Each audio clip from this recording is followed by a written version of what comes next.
Hello brain.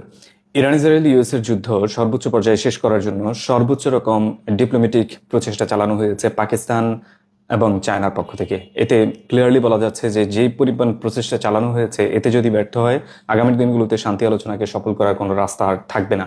পাকিস্তানের প্রধানমন্ত্রী, যেমনটা আপনি জানেন, সৌদি আরব, কাতার এবং তার্কি ভিজিটে রয়েছেন। ঠিক একই সময়ে পাকিস্তানের মিলিটারি জেনারেল আসিফ মুনির মূলত গতকালকে তেহরান ভিজিট করেছেন। আমার ভিডিও পাবলিশ করার কিছুক্ষণ পর পর এই নিউজটা হাতে পেয়েছি এবং তিনিও মূলত একই মিশনে রয়েছেন যে শান্তি আলোচনা পূর্ণ করার জন্য যে কোনোভাবে ইরানিয়ানদের বুঝিয়ে আরেকবার তেহরান ইসলামাবাদে নিয়ে আসা এবং ফাইনালি ডিল ডান করার জন্য সর্বোচ্চ প্রচেষ্টা করা হয়েছে, যেখানে পাকিস্তানের এজ এ কান্ট্রি হিসেবে তাদের সর্বোচ্চ পাওয়ারফুল ব্যক্তিদের মূলত এই শান্তি আলোচনার পেছনের কারিগর হিসেবে ব্যবহার করার চেষ্টা করা হচ্ছে এবং সেটা সফল করার সর্বোচ্চ চেষ্টা যেমন তারা করেছে, ঠিক একইভাবে এটাকে স্যাবোটেজ করার সর্বোচ্চ চেষ্টা ইসরায়েল এর পক্ষ থেকে সর্বোচ্চভাবে করে যাওয়া হয়েছে, যার টুলস হিসেবে তারা লেবাননকে ব্যবহার করে যাচ্ছে।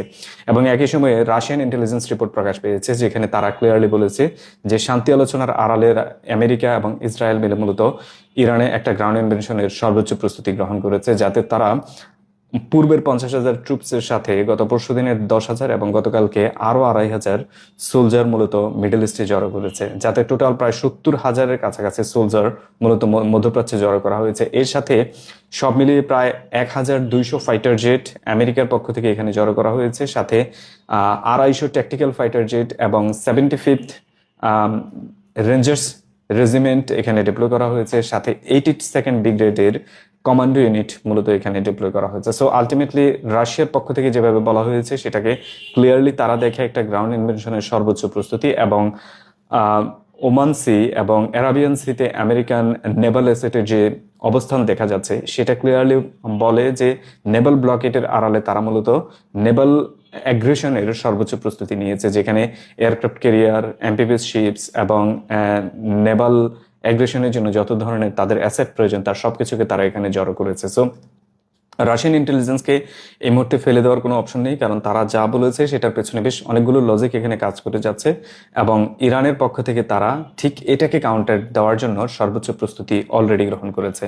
এবং গতকালকে প্রফেসর মোহাম্মদ মারান্ডির একটা ছোট্ট ম্যাপে তিনি ক্লিয়ারলি দেখিয়ে দিয়েছেন যে খাতামেন আম্বিয়ান ঘোষণা দিয়েছে, যদি নেভাল ব্লকেট এভাবে চলমান থাকে এবং কিবোর্ড প্রেসিডেন্ট হিসেবে ডোনাল্ড ট্রাম্পকে তারা ঘোষণা করেছে যে কিবোর্ড প্রেসিডেন্ট যদি এভাবে অ্যাক্ট করতে থাকে, তাহলে খুব দ্রুত সময়ে পার্সিয়ান গলফ এরিয়াতে হয়তো আমেরিকান শিপ সাঙ্ক হতে দেখবে এবং পুরো রিজনে ইন্টারনেভাল ব্লক দেবে হচ্ছে ইরান, যার মধ্যে রেড সি বাবল মান্ডেব তারা ব্লক করতে বাধ্য হবে। সো বুঝে যাচ্ছে যে কোনো পক্ষ থেকে কোনো ছাড় দেওয়ার অপশন নেই, দুই পক্ষই মূলত সমানভাবে এটাকে এমনভাবে দেখে যাচ্ছে যে তারা নো রিটার্ন পয়েন্টে দাঁড়িয়ে আছে।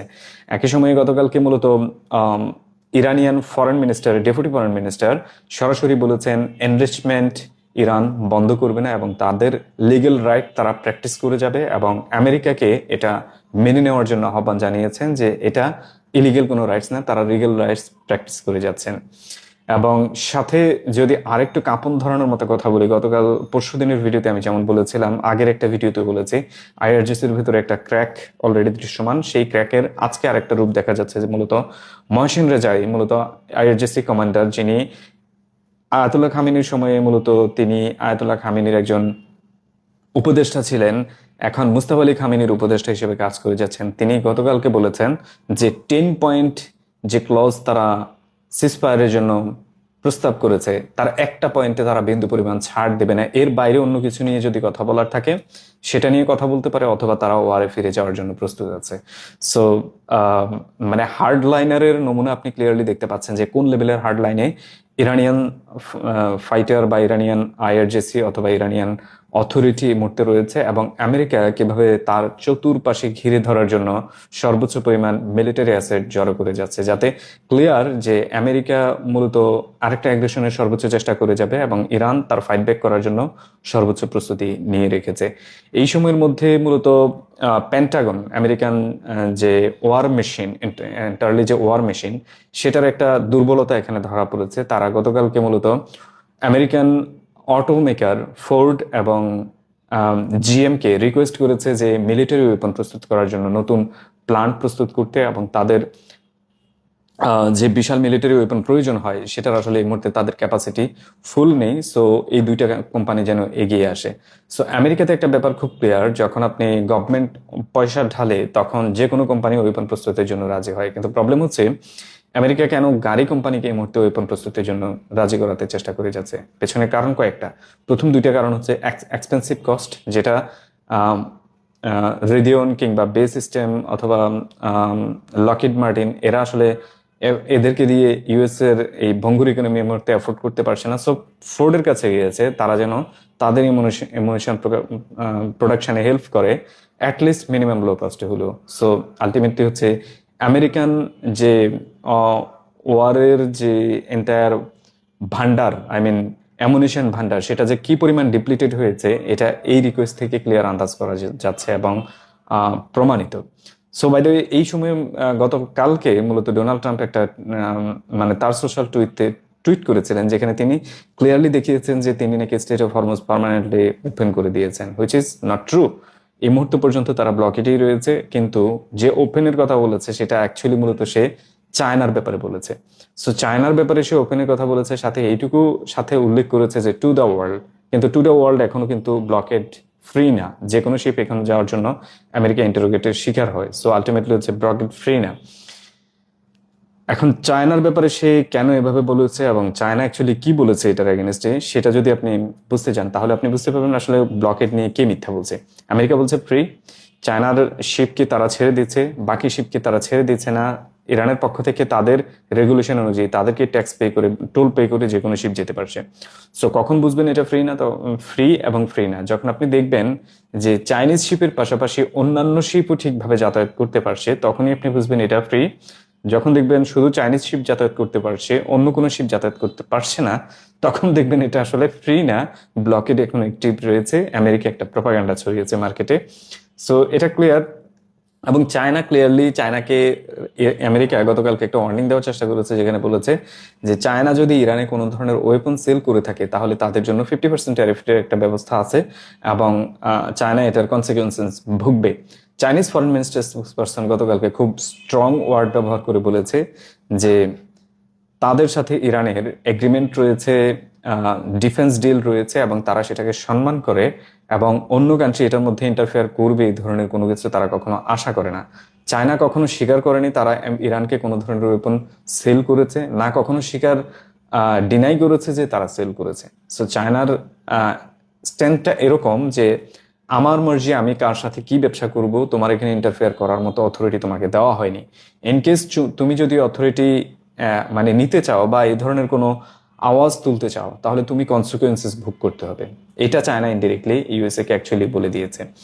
অ্যান্ড পার্সিয়ান গলফ এরিয়া জুড়ে যে প্যানিক এই মুহূর্তে তৈরি হয়েছে এবং ইসরায়েলি অ্যাগ্রেশনের কারণে সারা পৃথিবী জুড়ে যে অশান্তি তৈরি হয়েছে, সেটাকে কেন্দ্র করে United nation human rights commission মূলত আর্জি জানিয়েছে সারা পৃথিবীর সব দেশের কাছে যে ইসরায়েলে যেন যে কোনো ধরনের ডিফেন্স ডিল তারা কমপ্লিটলি সাসপেন্ড করে এবং ইসরায়েলে যেন কোনো ধরনের ওয়েপন সেল না করে। এবং হেজবুল্লাহর উপর যে মারাত্মক টর্চার মূলত হচ্ছে ইসরায়েল চালিয়ে যাচ্ছে এই মুহূর্ত পর্যন্ত, তার প্রত্যেকটা মূলত আলটিমেটলি এই পিস টককে ডিস্ট্রয় করার সর্বোচ্চ চেষ্টা হিসেবে দেখা হচ্ছে।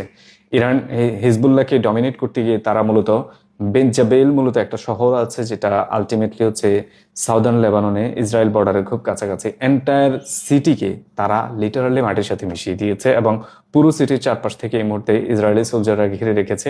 যে কোনো মুহূর্তে এই সিটি, এটা খুবই ছোট সিটি আসলে বলা যায় না, এটা হয়তো কোনো একটা ছোট উপজেলা বা গ্রাম বলতে পারেন ইসরায়েল লেবাননের পক্ষ থেকে, ওভাবে বলা যায়। তো এই সিটিকে মূলত এই মুহূর্তে গ্রেপ করার প্রচেষ্টা আছে মূলত ইসরায়েলি সোলজার, এবং বোঝা যাচ্ছে যে এভাবে যদি তারা এগিয়ে যায় তাহলে এই সিটি তারা গ্রেপ করবে এবং এটাকে তাদের নিজেদের একটা সিটি হিসেবে ঘোষণা করতে পারে, যেমনটা অতীতে বেশ কয়েকটা সিটিকে এভাবে ইসরায়েল দখল করেছে। এবং আপনাকে অলরেডি আমি আগের একটা ভিডিওতে বলেছি যে ইসরায়েল কিভাবে 3 পেসে লেবাননকে ভাগ করতে যাচ্ছে। বাট এই সময়ের মধ্যে আমেরিকাতে লেবানন এবং ইসরায়েলি ডেলিগেশন আজকে মিটিং করার কথা তাদের একটা পিসটকে, তারা মূলত সিজফায়ার এগ্রিমেন্ট সাইন করার চেষ্টা করে যাচ্ছে হিজবুল্লাহকে বাদ দিয়ে।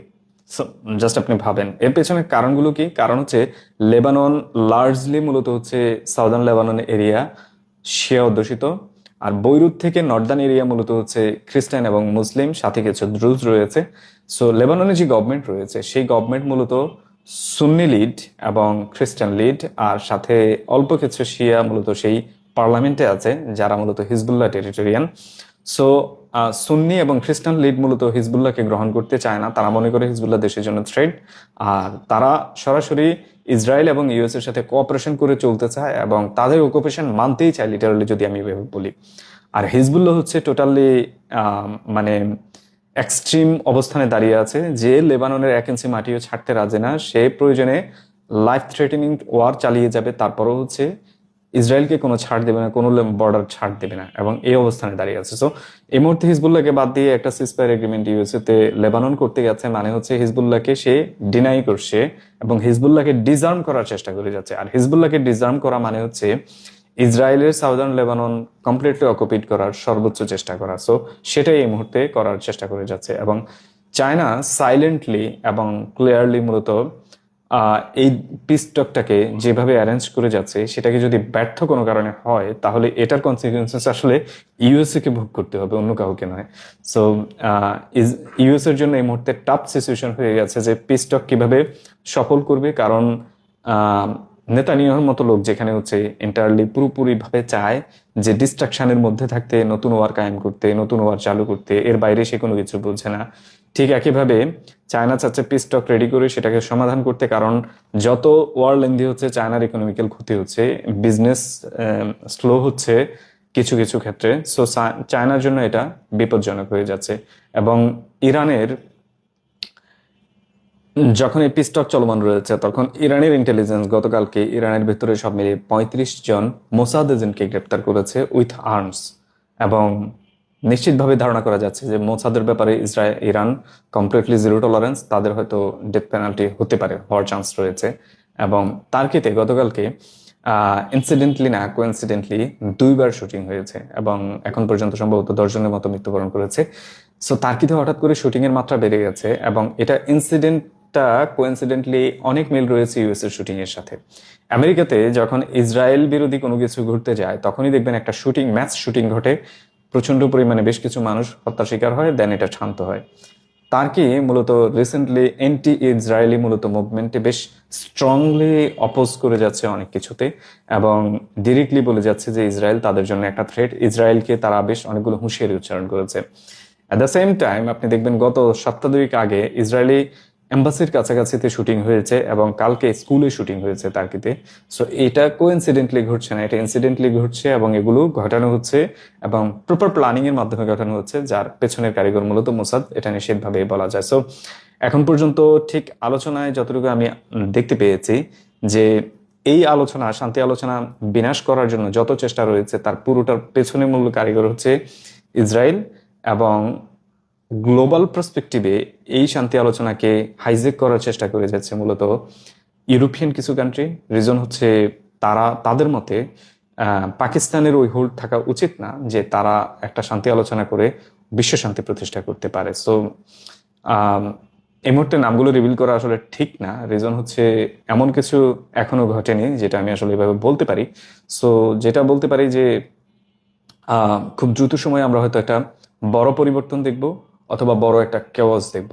এবং কেওয়াসটা হতে পারে গ্রাউন্ড ইনভেশন, আর পরিবর্তনটা হতে পারে ফাইনাল সিজফায়ার, যেটা ডোনাল্ড ট্রাম্প সাইন করে মূলত এটাকে ডিল অফ দ্য সেঞ্চুরি হিসেবে ঘোষণা করতে পারেন, যেমনটা তার আগের প্ল্যান।